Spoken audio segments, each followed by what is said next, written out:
Sejam bem-vindos a mais uma aula de métodos numéricos aplicados à engenharia. Na aula de hoje, falaremos um pouco sobre modelagem matemática e problemas em engenharia. Então, se você está interessado em aprender um pouco mais, acompanhe aí.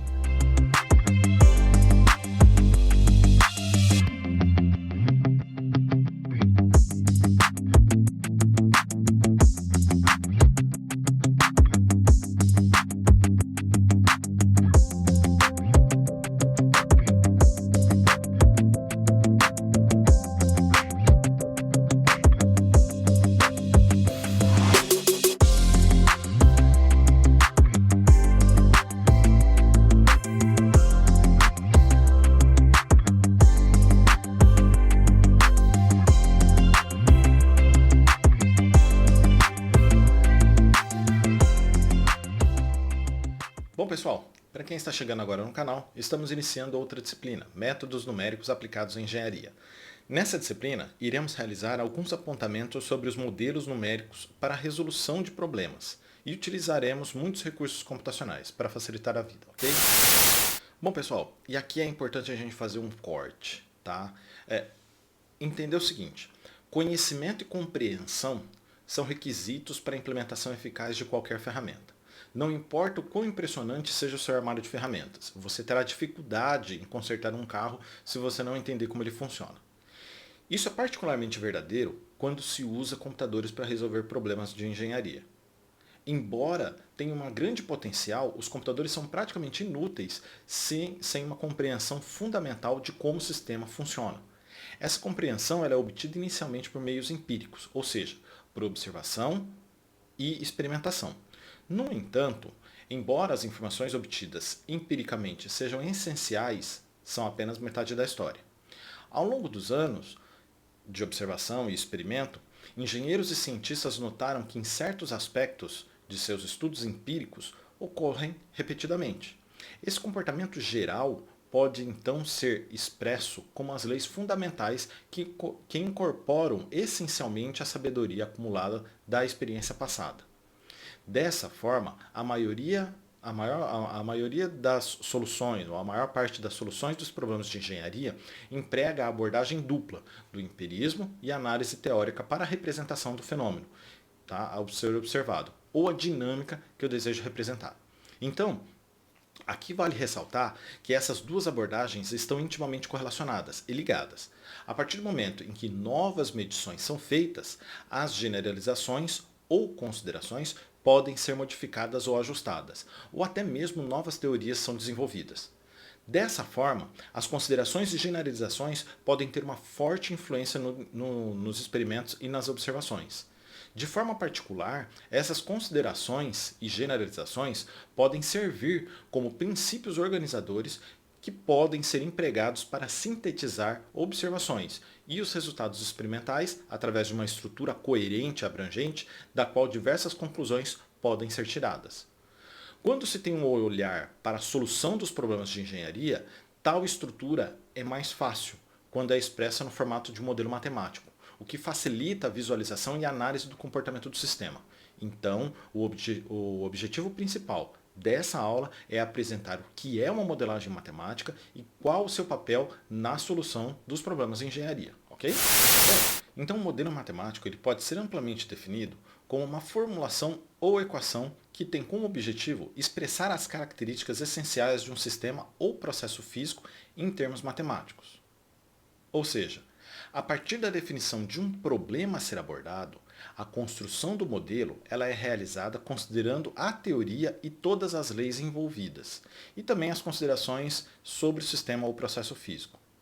De maneira paralela, é necessário, através dessas considerações, obter os dados necessários para entender o comportamento do mesmo sistema. Nesse ponto, vale ressaltar que estamos falando de todas as entradas do sistema e todas as saídas desse mesmo sistema. Ou seja, os dados devem ser capazes de representar as causas e os efeitos, corroborando com as considerações realizadas teoricamente.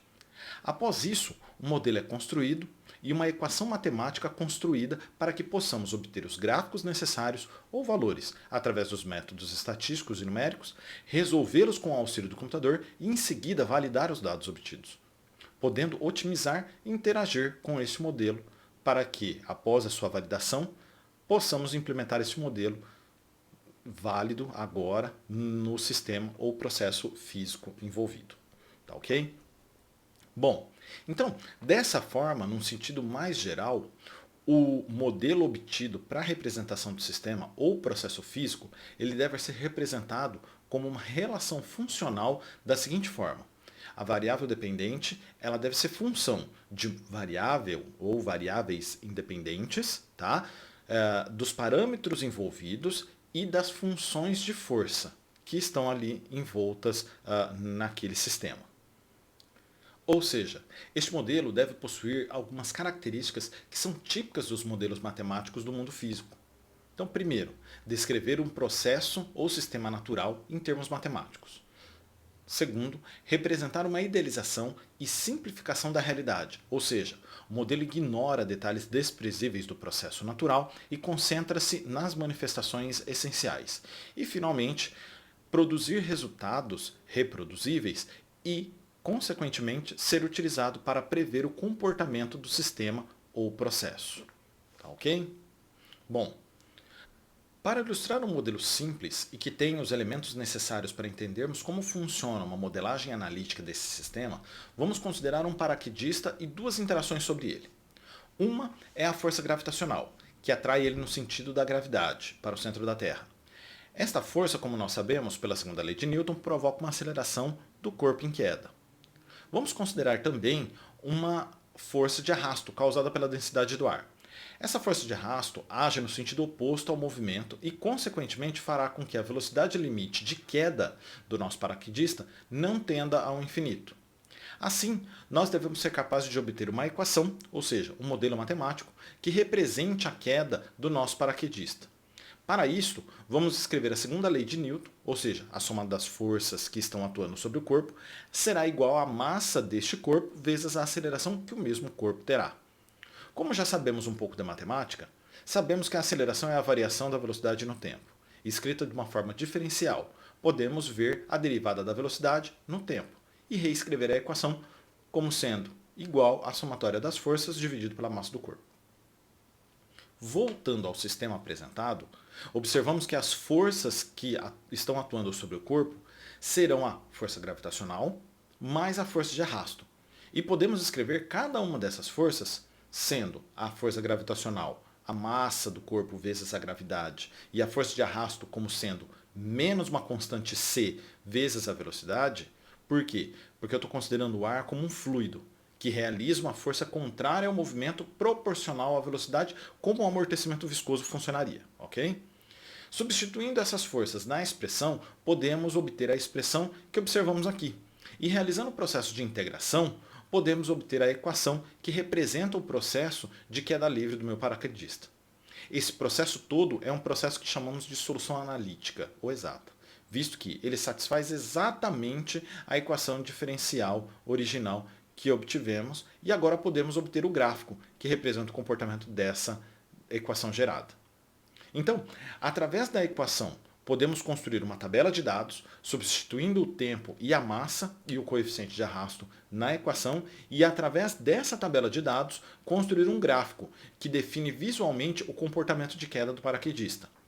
O modelo apresenta que o paraquedista acelera rapidamente e que, um tempo suficientemente grande depois, podemos observar que chegará num ponto onde a velocidade do paraquedista não muda, visto que a força gravitacional está em equilíbrio com a força de arrasto. Assim, não haverá mais aceleração do sistema. Bom, mas, infelizmente, muitos modelos matemáticos não podem ser resolvidos com exatidão. E em muitos desses casos, a única alternativa é desenvolver uma solução numérica que se aproxime da solução exata. É assim que vamos invocar o método numérico. Então, métodos numéricos são aqueles em que o problema matemático é reformulado para que possa ser resolvido através de operações aritméticas, ou seja, retornando ao problema inicial, se a gente observar a taxa de aceleração como a variação da velocidade no tempo, logo a gente pode escrever esse diferencial em uma aproximação de variação da velocidade em um tempo posterior, menos a velocidade do tempo anterior, dividido pelo tempo posterior menos o tempo anterior. Então o que eu estou querendo falar é o seguinte, calcula a velocidade num t mais 1, faz menos a velocidade anterior e divide isso pelo t mais 1 menos o t anterior. O que você está calculando é simplesmente uma variação. Tá? Então, no fundo, eu estou calculando quanto a velocidade variou e dividindo pelo tempo que levou para esse fato ocorrer. Assim, eu reescrevo a equação como em forma de limite, visto que computacionalmente eu posso trazer esse intervalo tão pequeno quanto eu queira. Substituindo na equação inicial, chegamos a uma nova equação, que chamaremos de aproximação de diferenças finitas, e rearranjo os termos obtidos nessa expressão de velocidade. Se eu observar a equação, eu posso verificar que o termo entre colchetes do lado direito da nossa equação diferencial é o mesmo do caso anterior. Então, dessa forma, a equação diferencial ela é transformada em uma equação que pode ser usada para determinar a velocidade através da álgebra no tempo posterior, que é o tempo mais 1, t mais 1, utilizando a inclinação e os valores anteriores de velocidade e tempo. Dessa maneira, considerando as mesmas condições iniciais que o caso anterior e calculando através da equação os valores de velocidade para o sistema, eu posso construir a tabela apresentada. Tá? Nesse caso, a abordagem utilizada é chamada formalmente de método de Euler.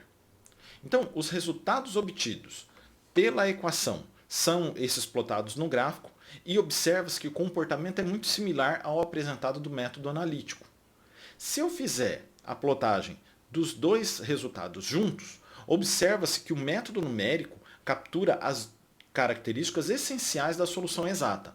Mas como empregamos segmentos de retas para aproximar uma função de curva contínua, ele existirá uma discrepância entre os dois resultados.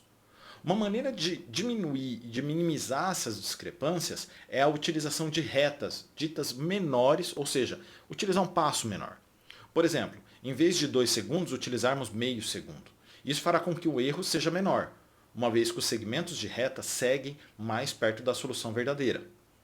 Para melhorar então os resultados, emprega-se o auxílio de computadores, devido ao grande número de cálculos que podem ser realizados e a facilitação da execução dos mesmos. Lembrando que existe um preço computacional que deve ser pago para um resultado numérico mais preciso, visto que, com a redução pela metade do tamanho, para obter uma maior precisão, leva-se a duplicação do número de cálculos. Tá ok? Bom, pessoal, então era isso que eu ia falar nessa aula de hoje, reforçando que há um repositório lá no Google Classroom, tá? Então, acessa lá para ver os livros, tá, que estamos utilizando e também as listas de exercícios que devem ser entregues. Então, acessa o link aqui na descrição e corre lá para ver se o material já está disponível. Não se esqueça de dar o joinha, se inscreve no canal, ative as notificações e acompanhe sempre as novas aulas que iremos disponibilizar para vocês. Tá ok? Um grande abraço e até a próxima aula. Tchau!